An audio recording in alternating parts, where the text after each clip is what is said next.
Hey, this is Chris Connors back again in the Big DM studios on air and online during this Black History Month.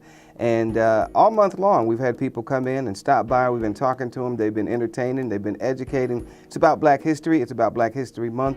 It's about us. And today, I'm very excited to have local, I'll say South Carolinian, because I'm not really sure if she's a Colombian, but definitely a South Carolinian who played an instrumental role in the history in this state. So welcome to the Big DM studios, Miss Ovetta Glover. Well, thank you, Chris, for having me.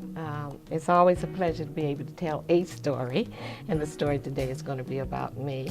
I was one of, as mentioned, my name is Ovetta Glover. And for people who may be tuning in for the first time, tell them a little bit about you. Okay, I am Ovetta Glover, originally from Charleston, South Carolina. I was one of the first African Americans to integrate the schools here in South Carolina by way of Charleston. Okay. Charleston was the catalyst for the integration in 1963, and I was one of the 11 students that went in to integrate the schools. And we call ourselves the sacrificial lambs, is what we say at this time. Okay, well, we're going to go back and I'm going to ask you about that. But Okay.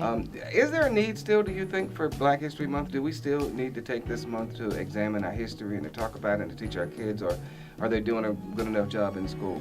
No, I do not agree with them doing a good job in school, because they only are telling stories about certain people. Mm-hmm. And there's so many more. In fact, South Carolina is lucrative with so much history in it, and we need to continue to tell the stories. Those of us that are still alive need to tell our story. Those of us that are still alive need to tell somebody else's story if they know it, so our youth can, and people in general really, can know from whence they came. Right now we're hearing Martin Luther King, bless him, and you know, the typicals. Rosa Parks, by the way, is a distant cousin of mine. Oh, wow. Okay. My father, yeah.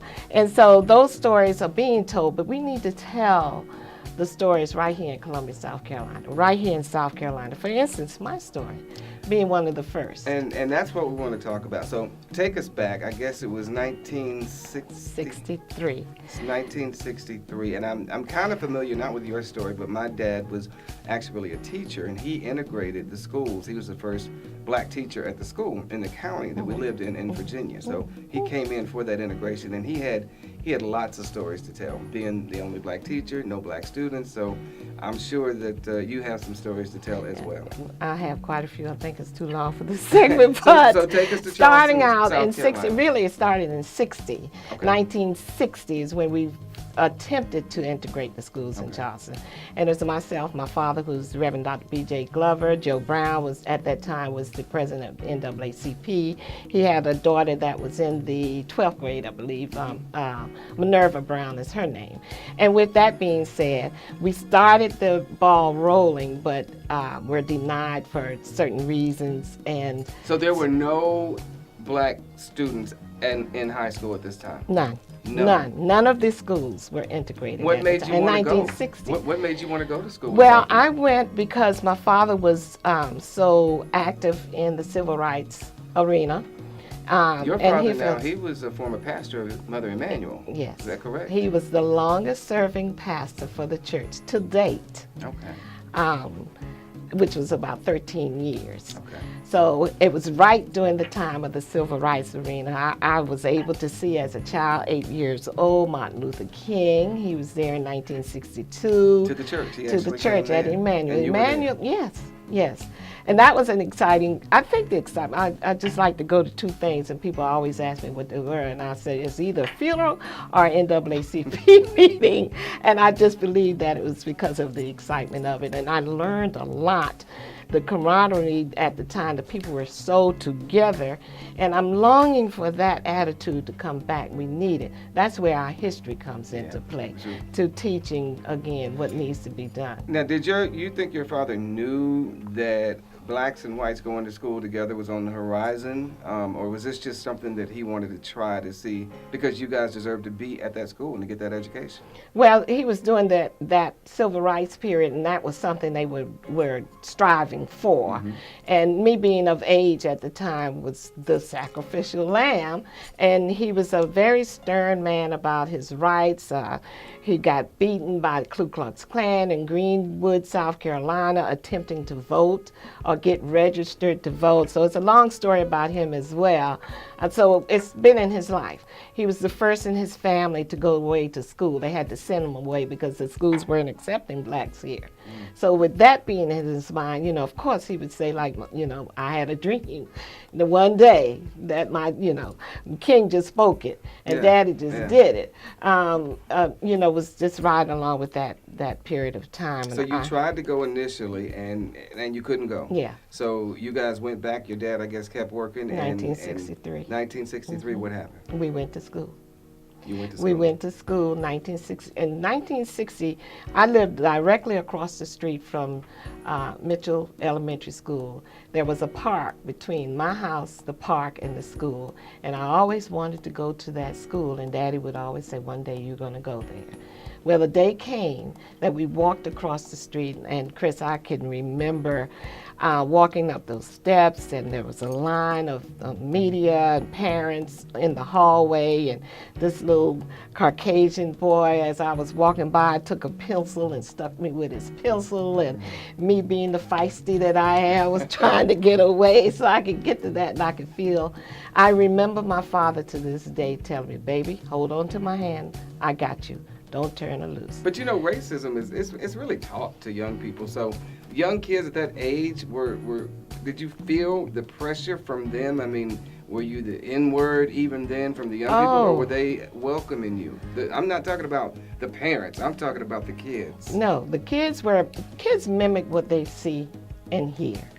So at this age now, I understand why they were doing. But then I couldn't understand why they called me the N-word. Right. Why it was so much hate, but I understand now. It was just like you're saying, they were being taught to say and do what they did. And how many of you was it at that time? 11 that went to school. It was 11 of us that integrated schools in Charleston. Why and then it why dominoed. those 11?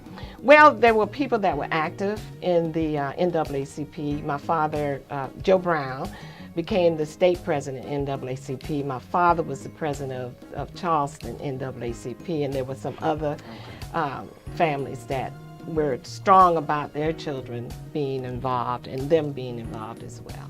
So how did it work out your first year there? Of course you stayed. Chris, my very first day going into the classroom, my father took me, and the teacher, the first thing she did was say hello, and she pointed to the back of the room and said, that will be your seat. Okay? So she connected me with another young lady, and surprisingly, Rhonda is her name. I won't call her last name. I've been calling her Kathy all of these years until Rhonda reached out on Facebook and found me. Okay. And we have connected verbally. We hadn't seen each other. And she was Rhonda saying, was white? Yes, okay. Rhonda was white. And so you had a white friend in Yeah, class? I had a white friend, and I think it was purposely because Rhonda was poor, slow, if I can say that. And so she just connected the two of us. And we lost friendship. Rhonda used to want, she said, Ovetta, remember? I wanted you to come spend the night, and I asked my mother, but I did not remember this. But this is something that stuck with her, and she just could not understand why I couldn't come spend the night with her. Because she said her parents never did give her a reason why. It was just that she can't. You know, but I'm here to say, Chris, that we've got to keep the history alive because history repeats itself. We can go back to the brutality of the police at this day. You know, it's just that they're in uniform now, beating us and killing us. So in order for our youth to understand why things happen, we've got to reach back into the history and make them and bring them forth to where they are. I don't care anything about the millennials. I can barely say that word. But, you know, we've got to let them know so they can understand from whence they came. Now I kind of get a better sense of where that passion and fire comes from in you, because I see it in you. I get a better understanding of where that comes from now. And now you're actually heading up the Black History Month parade here in Columbia. This is what year? 14th year. And we want to talk about that just a little bit. This is the lady that's behind the Black History Month parade every year here in Columbia. The Big Dm's going to be in the parade again this year.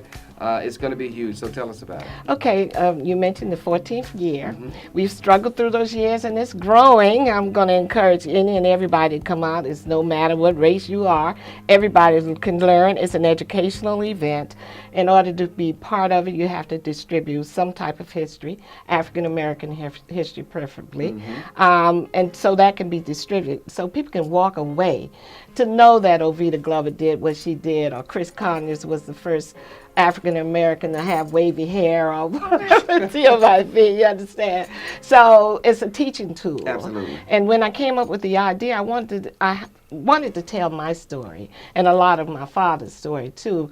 And I know that we as a human race love to be entertained. I went to a couple of parades prior and saw what they were doing, and okay, that's nice, that's good, but I didn't walk away with anything. Well, we have something planned for you guys this year. What's the date, Ms. Glover? The date is February the 3rd, and it starts at 12 o'clock. The parade would start. 12 o'clock noon. It's going to start on Hardin Street near Hardin and Hampton, Allen Street. University. Yeah. We are highlighting, every other year, we are highlighting HBCU, and Allen happens to be the one this year. Yep. We will parade down through 5 Points and end up at Martin Luther King Park. And Martin Luther King Park is going to be great. They have vendors, they have artists that's going to perform. Yes. It's going to be a good afternoon. Thanks to you all, yes. Yeah, it's going to be a great afternoon. So the Black History Month Parade, put it on your calendar, February 3rd. If you're watching this after February 3rd on our website, you missed it. You missed it. Yeah, you missed it if you didn't come out. So thank you, Ms. Glover. I've been wanting to get you here for quite some time to hear your story. And now, as I mentioned earlier, I understand where that passion and that fire comes from, because you are really a part of South Carolina history. Yeah, thank you. Thank you for having me, too. Absolutely. This is 101.3 The Big DM on air and, of course, online at thebigdm.com.